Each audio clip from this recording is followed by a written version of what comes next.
Assalamualaikum warahmatullahi wabarakatuh.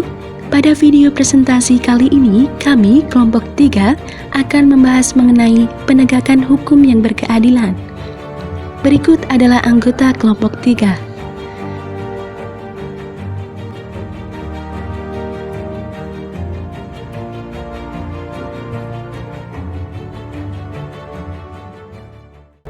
Konsep penegakan hukum yang berkeadilan. Penegakan hukum adalah proses pemungsian norma-norma hukum secara nyata sebagai pedoman perilaku atau hubungan-hubungan hukum dalam kehidupan bermasyarakat, berbangsa, dan bernegara. Lembaga hukum bertekad untuk melopori tegaknya supremasi hukum di Indonesia yang berkeadilan, di mana 1. Pemerintah dan semua anggota masyarakat terikat oleh hukum. 2. Setiap orang diperlakukan sama di hadapan hukum. 3. Kemuliaan manusia diakui dan dilindungi oleh hukum. Dan 4. Keadilan terjangkau oleh semua warga tanpa kecuali.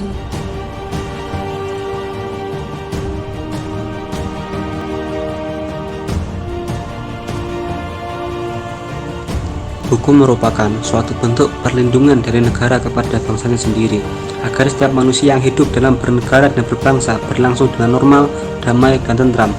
Haruslah menegakkan hukum setegak-tegaknya agar setiap manusia tidak akan melanggar peraturan yang dapat merugikan suatu individu, masyarakat, atau negara. Selain hukum, juga ada keadilan. Keadilan juga perlu ditegakkan karena setiap orang perlu dan berhak untuk diperlakukan secara adil. Oleh karena itu, hukum dan keadilan perlu dalam sebuah negara. Alasan dibutuhkannya penegakan hukum yang adil adalah sebagai berikut. 1. Demi mencapai pelaksanaan hukum yang normal, damai, dan tidak terjadi pelanggaran. 2. Tidak merugikan pihak tertentu. 3. Menunjukkan ketegasan dari pelanggar akan memberi efek jera. 4. Mengurangi tingkat kejahatan dengan memberlakukan hukum secara adil.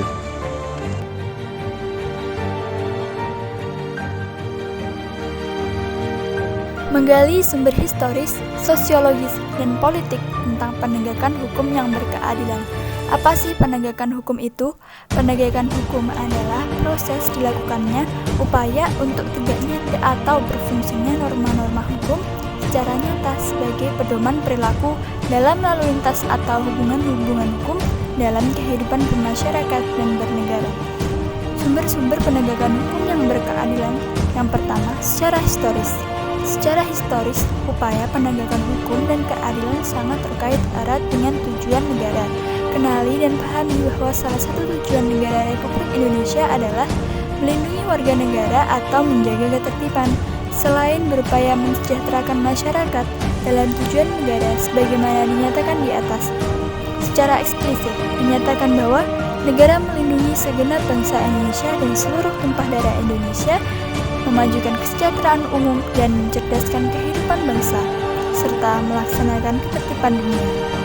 Agar negara dapat melaksanakan tugas dalam bidang ketertiban dan perlindungan warga negara, maka disusunlah peraturan-peraturan yang disebut peraturan hukum. Secara sosiologis, menurut Gustav Radbrecht, seorang ahli filsafat Jerman, dalam Studi Nomor Tokusumo tahun 1986 menyatakan bahwa untuk menegakkan hukum ada 3 unsur yang selalu harus diperhatikan, yaitu keadilan, kemanfaatan, serta kepastian. Secara politis, dalam upaya mewujudkan sistem hukum nasional yang bersumber pada Pancasila dan Undang-Undang Dasar 1945, bukan hanya diperlukan pembaruan materi hukum, tetapi yang lebih penting adalah pembinaan aparatur hukumnya sebagai pelaksana dan penegak hukum. Di negara Indonesia, pemerintah bukan hanya harus tunduk dan menjalankan hukum, tetapi juga harus aktif memberikan penyuluhan hukum kepada segenap masyarakat agar masyarakat semakin sadar hukum.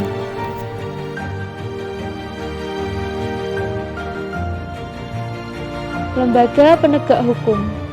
Lembaga penegak hukum terdiri dari yang pertama, kepolisian. Kepolisian negara ialah alat negara penegak hukum yang terutama bertugas memelihara keamanan dan ketertiban di dalam negeri. Dalam kaitannya dengan hukum, khususnya hukum acara pidana, kepolisian negara bertindak sebagai penyelidik dan penyidik. Menurut pasal 4 Undang-Undang Nomor 8 Tahun 1981 tentang Undang-Undang Hukum Acara Pidana KUHP, penyelidik adalah setiap pejabat polisi negara Republik Indonesia. Yang kedua, kejaksaan.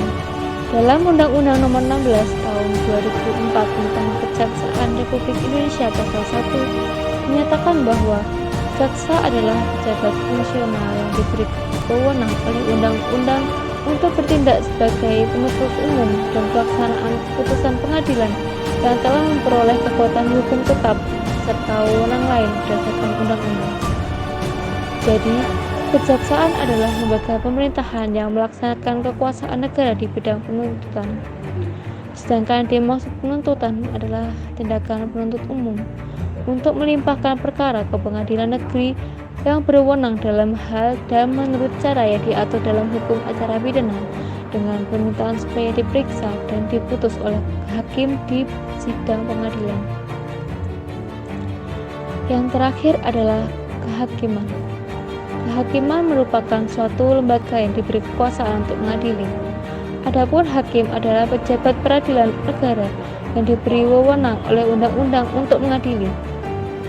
Menurut pasal 1 Undang-Undang Nomor 8 Tahun 1981 tentang Undang-Undang Hukum Acara Pidana KUHP, mengadili adalah serangkaian tindakan hakim untuk menerima, memeriksa, dan memutus perkara pidana berdasarkan asas bebas, jujur, dan tidak memihak di sidang pengadilan dalam hal dan menurut cara yang diatur dalam undang-undang tersebut. Dalam upaya menegakkan hukum dan keadilan serta kebenaran, hakim diberi kekuasaan yang merdeka untuk menyelenggarakan peradilan. Artinya, hakim tidak boleh dipengaruhi oleh kekuasaan-kekuasaan lain dalam memutuskan perkara.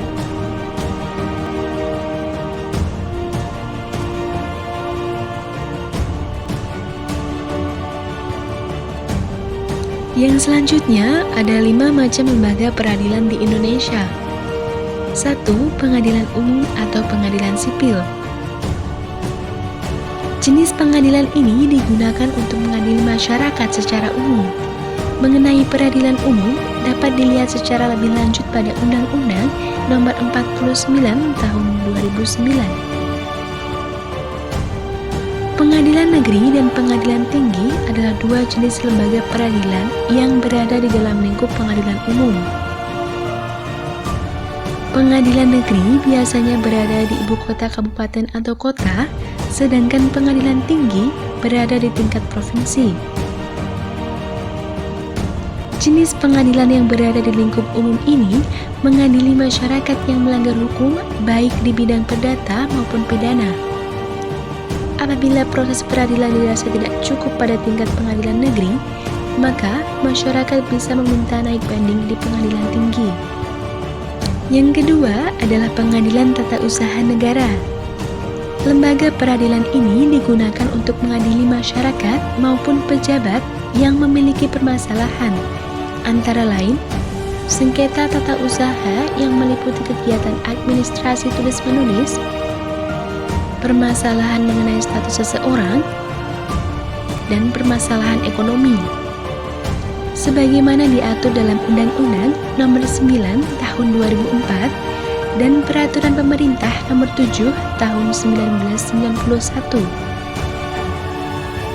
Pengadilan tata usaha negara berada di tingkat kabupaten atau kota, sedangkan pengadilan tata usaha tinggi berada di tingkat provinsi. Yang ketiga adalah pengadilan agama. Pengadilan ini digunakan untuk mengadili masyarakat yang memiliki kepentingan yang berurusan dengan agama, seperti hak waris, pembagian harta, ataupun perceraian. Sebagaimana yang diatur di dalam Undang-Undang Nomor 7 Tahun 1989. Pengadilan agama juga memiliki 2 tingkatan, yaitu pengadilan agama tingkat pertama yang berada di tingkat kabupaten atau kota, dan pengadilan agama tinggi yang berada di tingkat provinsi. Yang keempat adalah pengadilan militer. Pengadilan ini digunakan untuk mengadili para penegak hukum di lingkungan angkatan bersenjata, yang berkaitan dengan pertahanan dan keamanan negara, sebagaimana diatur dalam Undang-Undang Nomor 31 Tahun 1997. Untuk jenis pengadilan ini terdapat 4 tingkatan pengadilan, yaitu pengadilan militer, pengadilan militer tinggi, pengadilan militer utama, dan pengadilan militer pertempuran. Adanya 4 jenis pengadilan ini didasarkan pada pangkat militer yang dimiliki oleh tentara itu sendiri. Dan yang kelima adalah pengadilan tipikor atau tindak pidana korupsi. Pengadilan ini digunakan untuk mengadili masyarakat atau pejabat yang melakukan tindak pidana korupsi yang diatur dalam Undang-Undang Nomor 30 Tahun 2002 dan ditetapkan oleh Keputusan Presiden Nomor 59 Tahun 2004. Pengadilan tipikor berkedudukan di tingkat provinsi dan bersatu dengan pengadilan negeri yang berada di tingkat provinsi ibu kota provinsi.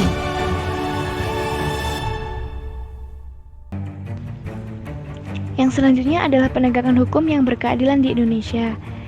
Masih ada sejumlah kasus dan peristiwa yang terjadi di Indonesia seperti masih adanya praktik KKN, praktik suap, perilaku premanisme, masih ada kekerasan sosial yang bermuatan sara, tawuran, pelanggaran HAM, dan sikap etnosentris. Banyaknya kasus perilaku warga negara sebagai subjek hukum, baik yang bersifat perorangan maupun kelompok, masyarakat yang belum baik dan terpuji atau melakukan pelanggaran hukum menunjukkan bahwa hukum masih perlu ditegakkan. Persoalannya, penegakan hukum di Indonesia dipandang masih lemah. Dalam beberapa kasus, masyarakat dihadapkan pada ketidakpastian hukum. Rasa keadilan masyarakat pun belum sesuai dengan harapan. Sebagian masyarakat bahkan merasakan bahwa aparat penegak hukum sering memberlakukan hukum bagaikan pisau yang tajam ke bawah lalu tumbul ke atas. Apabila hal ini terjadi secara terus-menerus, bahkan telah menjadi sesuatu yang dibenarkan atau kebiasaan, maka tidak menutup kemungkinan akan terjadi revolusi hukum. Oleh karena itu, tantangan yang dihadapi oleh bangsa Indonesia saat ini adalah menghadapi persoalan penegakan hukum di tengah maraknya pelanggaran hukum di segala strata kehidupan masyarakat. Perlu diingat bahwa aparatur penegak hukum bukan warga negara biasa. Ia harus menjadi contoh teladan bagi warga negara lain yang statusnya bukan aparatur penegak hukum.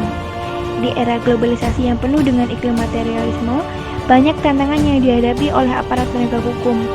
Mereka harus memiliki sifat baja, akhlak mulia, karakter yang kuat dalam menjalankan tugas.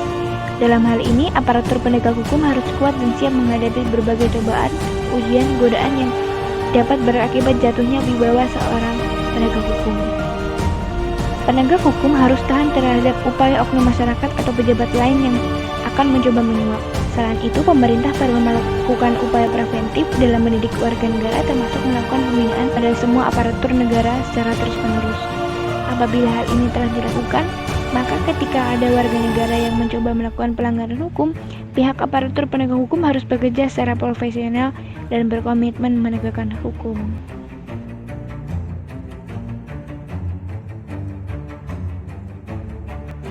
Selanjutnya adalah mendeskripsikan esensi dan urgensi penegakan hukum yang berkeadilan Indonesia.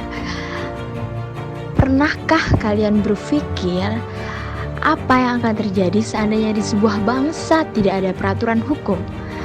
Atau mungkin peraturan hukum sudah ada, namun apa yang akan terjadi apabila di negara bangsa tersebut tidak ada upaya penegakan hukum? Benarkah penegakan hukum itu penting dan diperlukan? Sebagaimana telah dikemukakan terdahulu bahwa sudah sejak lama Cicero menyatakan ubi societas ibi ius, di mana ada masyarakat, di sana ada hukum. Bahkan apabila kita kaji kitab suci yang diturunkan oleh Tuhan Yang Maha Esa, Anda pasti akan menemukan betapa banyak aturan-aturan yang dinyatakan dalam setiap ayat kitab suci. Namun, tampaknya ada peraturan hukum saja tidak cukup. Tahap yang lebih penting adalah penegakan dan kepastian hukum. Penegakan hukum bertujuan untuk mewujudkan peraturan hukum demi terciptanya ketertiban dan keadilan masyarakat. Apa yang tertera dalam peraturan hukum, yaitu pasal-pasal hukum material, dapat terwujud dalam proses pelaksanaan atau penegakan hukum di masyarakat. Dengan kata lain, Penegakan hukum pada dasarnya bertujuan untuk meningkatkan ketertiban dan kepastian hukum dalam masyarakat sehingga masyarakat merasa memperoleh perlindungan akan hak-hak dan kewajibannya. Keberadaan hukum dan upaya penegakannya sangat penting. Ketiadaan penegakan hukum terlebih tidak adanya aturan hukum akan mengakibatkan kehidupan masyarakat kacau atau chaos. Negara bangsa Indonesia sebagai negara modern dan menganut sistem demokrasi konstitusional telah memiliki sejumlah peraturan perundangan, lembaga-lembaga hukum, badan-badan lainnya, dan aparatur penegak hukum. Namun, demi kepastian hukum untuk memenuhi rasa keadilan masyarakat, upaya penegakan hukum harus selalu dilakukan secara terus-menerus.